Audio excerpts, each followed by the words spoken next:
The grand hall of planet Varnuk was filled with alien nobles, dressed in gold and silver robes. Laughter echoed through the air. At the center, standing calmly, was a human commander, Jace Varan. A soldier, tall and quiet, with scars on his face and steel in his eyes. He didn't laugh. Alien Baron Threk stood across from him, large and smug, his forearms crossed over his chest. He looked down at Jace like a child looking at a broken toy. "As a gift for your service," the Baron said, smirking, "I offer you, my daughter." Everyone in the hall turned. Two servants rolled out a floating chair. Sitting in it was a young alien girl with soft silver skin, deep violet eyes, and long white hair. But she didn't move. Not even a blink. "She's paralyzed," the Baron said with fake sorrow. "Completely useless. Can't walk, can't talk. A waste of space. But perhaps you humans like broken things." Laughter exploded around the room. Jac looked at the girl. She was no older than 16 in human years. She looked so still, like a doll. But her eyes, those violet eyes, were open. They were not empty. They were full of pain, fear, and something else. Something alive. He stepped closer. "What's her name?" Jace asked. The Baron waved his hand. "Lyra. Not that it matters. She won't answer you." Jace knelt beside the chair. "Lyra," he said softly. "Can you hear me?" No response. No movement, but something flickered in her eyes. "She can hear," Jace said, more to himself than anyone else. He stood up and looked at the Baron. "I accept your gift." The hall fell silent. The Baron blinked. "You accept?" "I do." The nobles chuckled again. "Maybe the human is broken too," someone whispered. But Jace didn't care. He turned the floating chair around and walked out of the hall, pushing Lyra gently. Behind him, the laughter faded. Jace brought Lyra to his ship, the Valiant Dust, a small transport vessel with only 2 rooms. He placed her in the med bay, cleaned her, and changed her clothes into something soft and warm. He noticed old bruises on her body, some healed, some fresh. His jaw tightened. "How long have they treated you like this?" He whispered. "Of course." She didn't answer. But again, her eyes moved, slightly, toward him. "I'm not like them," he said. "I don't throw away people." He placed a small device near her head, a basic brain scanner linked to a monitor. It blinked green when she focused her thoughts. "She is aware," Jace whispered. "She's trapped inside." For the next few days, Jace studied her condition. Her spine was damaged by poison, not by birth. He read medical records hidden inside her chair's files.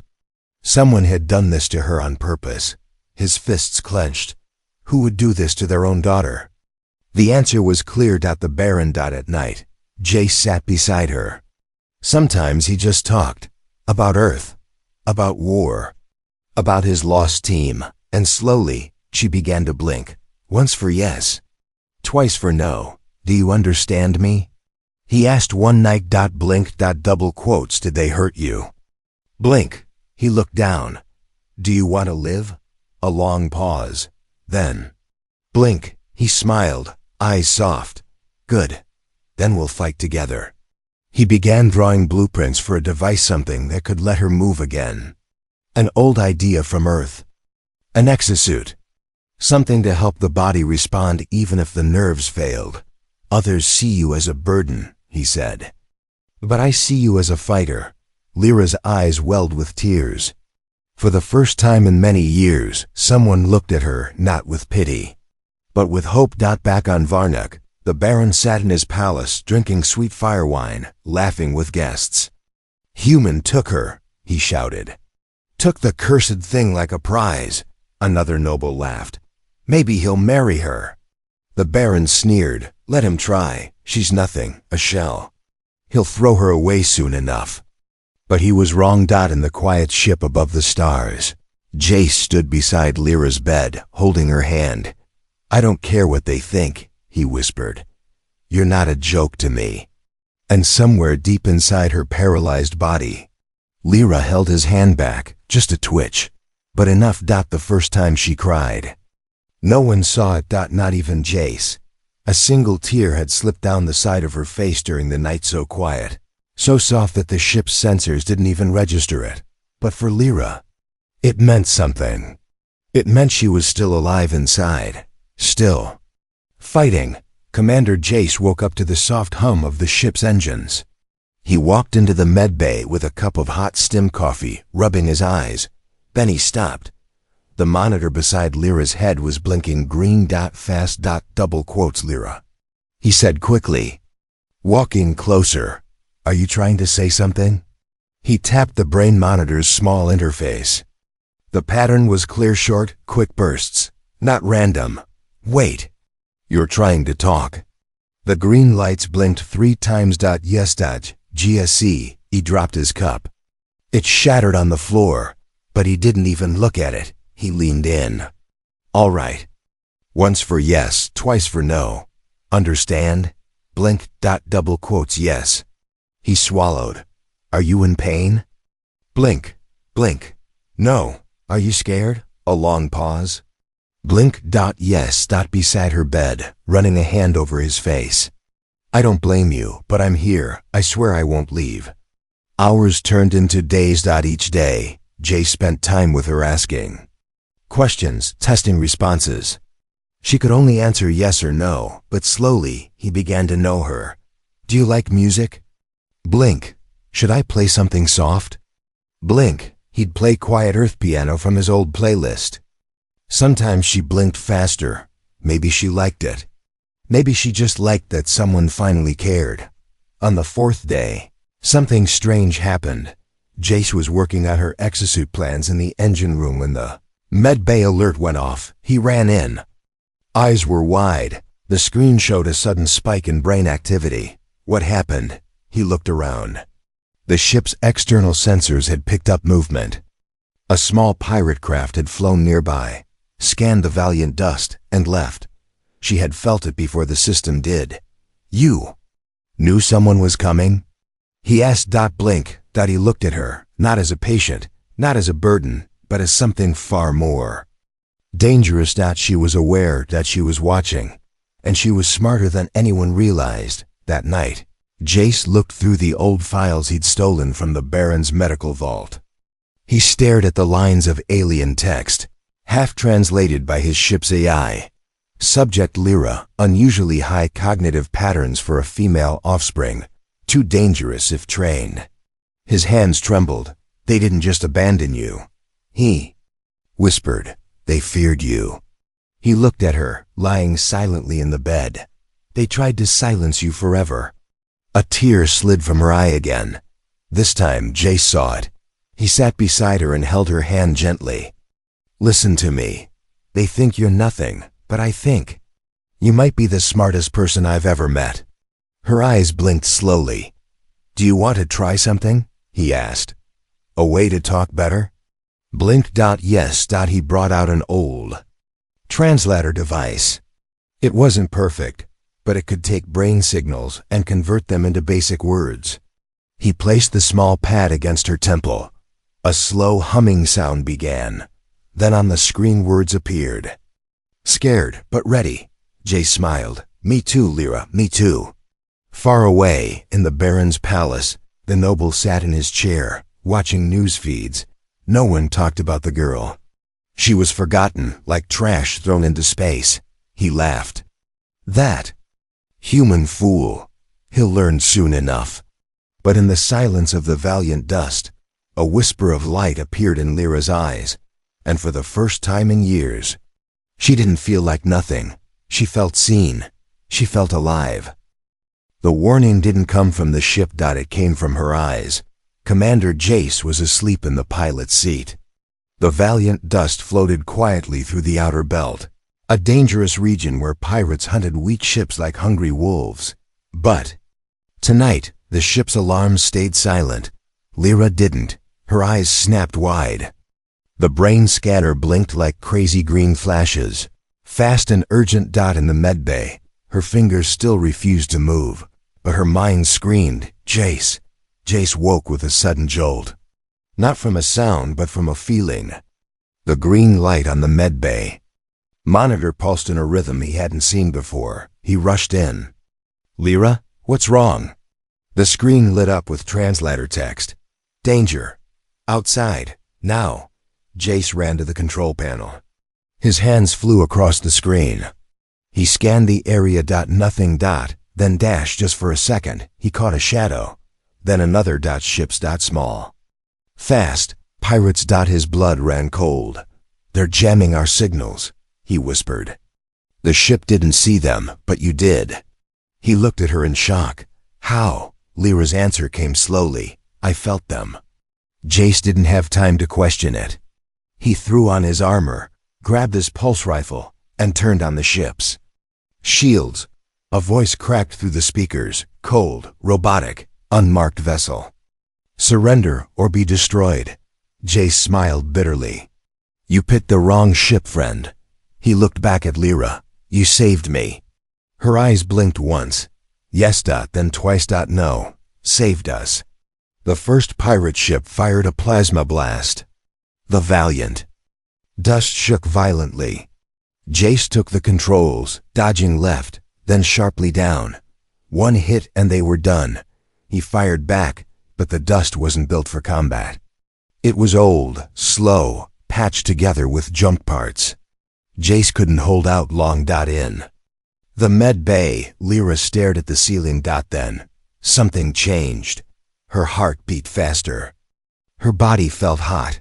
For the first time, she felt something in her hands. A tingle, then a twitch. Her right index finger moved. Just once. She stared at it, tried. Again. Another twitch. It felt like fire ran through her arm. She gritted her teeth silently. Eyes filled with tears. "Come on, move. JACE shouted from the cockpit. "Shields down." One more hit. He didn't finish. The ship was hit hard, throwing him against the panel. Sparks flew. In the med bay, the lights flickered. Lyra saw Jace's face on the screen. Blood running from his forehead. No. Not him. Not. Now. Her finger moved again, this time strong enough to tap the emergency signal pad. A red alert flashed in. The ship's system. Auto defense kicked in. Hidden weapons rose from the ship's sides. Turrets locked on. And fired. The pirate ship exploded in a ball of orange fire. Jace blinked, stunned. He looked at the control screen. Auto defense? How the hell? Then he saw the med bay camera feed. Lyra's hand, slightly lifted. Eyes glowing. He whispered, "You did that." When Jace entered the med bay, he dropped to one knee beside her. "You saved both of us." Again. She looked at him, breathing heavily, tears in her eyes. "I felt power. I moved." He grabbed her hand, her warm, trembling hand. "You're coming back," he said, voice breaking. "You're really coming back." She blinked once. "I'm ready." Far away, in the Baron's palace, the noble sat at a long dining table. He didn't know yet that his gift had nearly destroyed a pirate ship. He didn't know that the daughter he tried to silence was waking up, not just in body, but in spirit. In the silence of space, a spark had been lit. And soon, the whole galaxy would see the fire. She moved her finger once, and the universe changed. Not for everyone, but for him. And for her, Jace didn't sleep that night. He sat at his workbench, surrounded by wires, metal frames, and old Earth tech. His hands were shaking, not from fear, but from something far stronger, hope. She moved. He whispered again, as if saying it too loudly would break the miracle. Lyra was resting in the med bay. Her eyes closed, but her brain scanner still active. Every now and then, it blinked softly like a heartbeat. Like she was dreaming for the first time in years. Jace stared at the unfinished blueprints in front of him. An exosuit. Not just to help her move. To help her rise. In the past, this suit had been just an idea, something he drew during long war. Nights when he couldn't sleep. Now it had a purpose. A name. Lyra. JAC. He looked at her medical scans again. Her spine was damaged by poison, but her brain was strong. Her thoughts were faster than most soldiers he'd served with. She doesn't need pity, he said to himself. She needs power. And he would give it to her. The next few days were hard. Jace worked nonstop, barely eating or sleeping. He used parts from old war droids, medical tech, and even one of his old battle suits. Piece by piece, he built a frame that could carry her weight, connect to her nerves, and respond to her brainwaves. Wires, steel, soft armor. Smart pads. But the most important part? Trust. On the 6th day, he rolled the silver exosuit into the medbay. Lyra's eyes widened.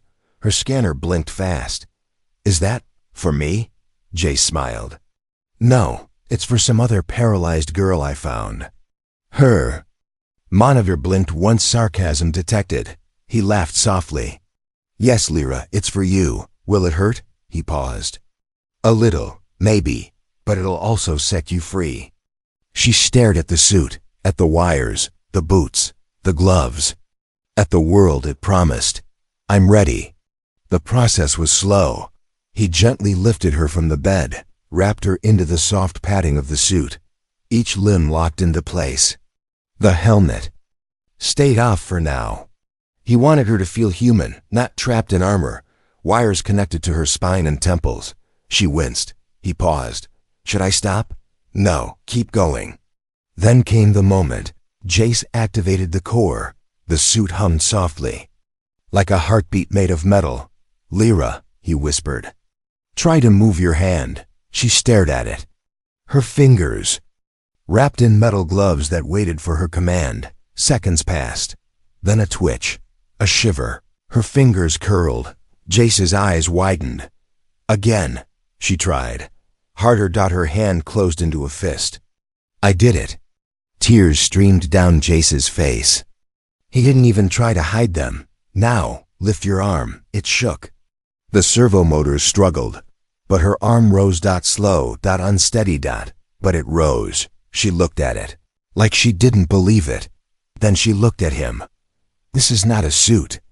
This is my body now. She tried her legs next.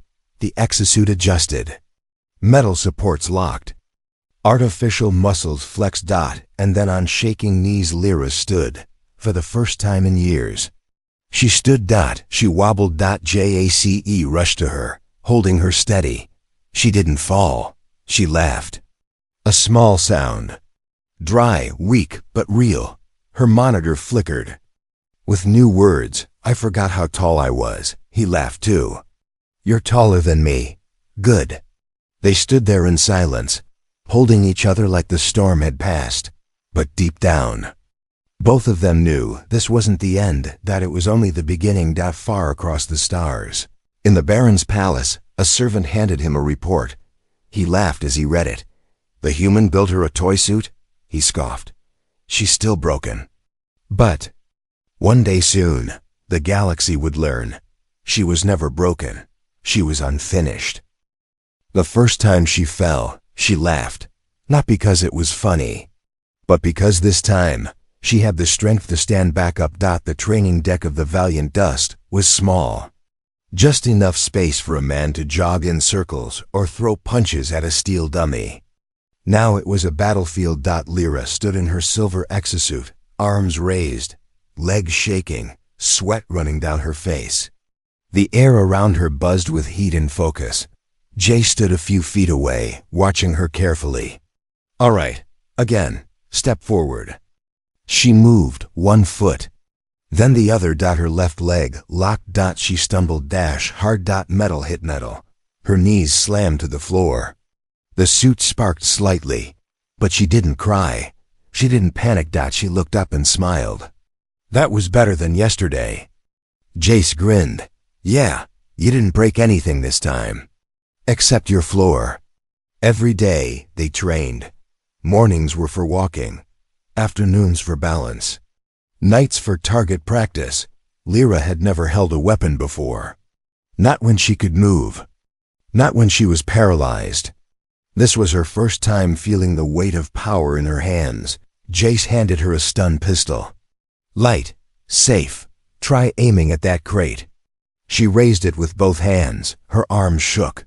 The suit tried to help. She focused. And fired. The blast missed wide. Again. She tried. Missed again. She looked at him, frustrated. Maybe I'm not made for this. He shook his head. You weren't made for this. But you're becoming this. By the third week, her legs didn't shake anymore. By the fourth, she was running laps on the training deck. By the fifth, she picked up a plasma rifle. Heavy, real, dangerous. Jace hesitated. Lyra, you don't have to push this fast. I do. They gave me away like garbage. I want to come back like a storm. He looked at her for a long time, then nodded. All right. Let's begin. Meanwhile, word was spreading. A few captured pirates spoke of a human ship that fought back with strange, impossible strength. A girl in glowing armor. A ghost that moved like fire and vanished into the stars. The story reached the Baron. He laughed. Ghost? It's just the human playing dress-up. But deep down, something crawled into his chest. A cold, small fear. He had heard this before. When Lyra was young. When she solved puzzles his engineers couldn't. When she saw numbers like colors and built things that shouldn't work. He had crushed her to protect his pride. Now, she was rising again. Back on the valiant dust, Lyra stood facing a wall of targets. Jace called out, 5 enemies. You have 10 seconds. Go. She raised her rifle. 1 shot. 2. 3. Perfect aim. The last 2 she hit while sliding on one knee, metal grinding. Sparks flying. All 5 targets dropped. The room went silent. Lyra's eyes glowed with pride. Did I do that right? Jace stood stunned. I couldn't have done it better myself. She looked at the rifle, then her hands, then back at him.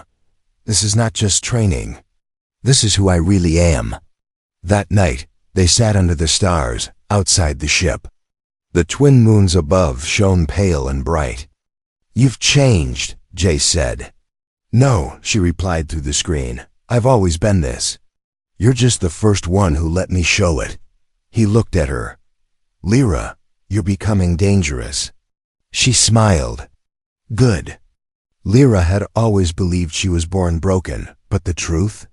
She was made that way. Jace was cleaning the ship's old storage bay when he found it. A small metal case, hidden behind a loose wall panel.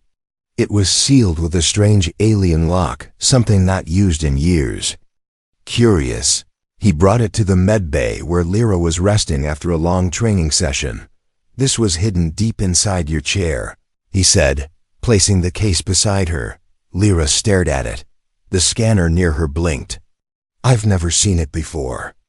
Jace connected it to the ship's AI, forcing it open. A soft click, then the case opened. Inside were old memory chips, each one marked with the Baron's seal. Jace inserted one into the holoreader. A video flickered to life. The Baron's voice filled the room.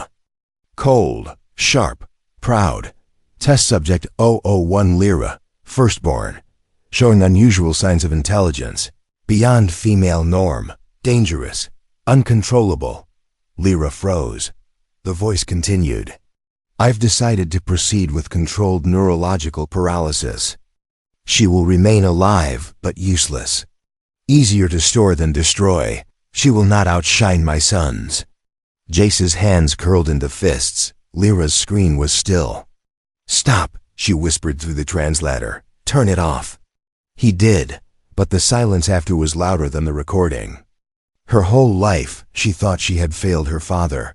But now she knew he was the one who had feared her. He poisoned me, she said quietly, because I was smart. Jace sat beside her, gently placing a hand on her shoulder. He didn't just fear you, Lyra. He hated your light. And I thought I was the shame. Tears welled in her eyes. But he is the shame. That night, Lyra didn't sleep. She sat at the edge of her bunk, still in her exosuit. Her fingers moved slowly. She was still getting used to them. But her mind was burning. She opened the rest of the files. Old scans, hidden reports. Secret messages. They all told the same story. She wasn't weak. She was silenced by morning. She had made her choice. I want to return, she told Jace. To his palace. Jace looked at her with quiet worry.